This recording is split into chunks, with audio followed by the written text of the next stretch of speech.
I didn't even know I was part of some sort of Americana tradition. I just thought I was your basic customer. What happened is in 1970 or so, when I was at the Sacred Heart School out in South Lowell, my father used to let us at that time do our own shopping, so that sort of became a big deal. We had a charge at Martin's, which was a place that had real fancy clothes. The first place to have a Nehru jacket, probably the last place to have a Nehru jacket as well. But actually, Martin's was the first place to have a Nehru jacket. Birke's was the last place to have the Nehru jacket. I think they sold their last one in 1988.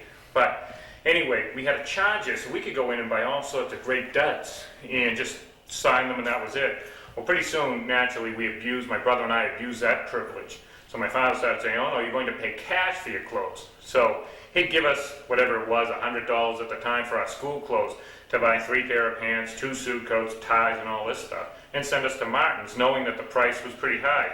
So what we did is we discovered Birke's, that we could go over to Birke's and buy clothes, and we could end up putting in our pocket $50 and have the same amount of clothes. But first time we went into Birke's, we figured we'd do our regular shopping. There'd be some guy with a gold chain and too much cologne around in there telling us what great bargains they have. Instead, this curmudgeon sitting there, and he says to us, what do you want? My brother and I said, we want some clothes. Which ones do you want? We wanted to look around. Not here you're going to look around, you're going to buy clothes here. So after we got through that little process, we ended up being customers of Birke's. And frankly, they had great value, but you had to put up with Mr. Birke. And sometimes he'd recognize you and then he'd treat you pretty decently, and sometimes he wouldn't recognize you, in which case you were treated like you were trying to sell him something instead of vice versa. So why weren't you scared off the first time?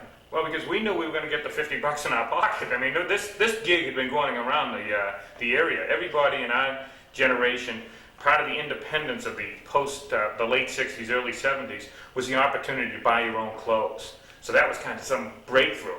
Pretty soon, also being part of the 70s Alex Keaton generation, we realized there was a way to make profit from that, and that's where Birke's came in. So we were willing to put up with it a little bit because we knew we'd be able to save ourselves some dough to buy whatever we were going to buy.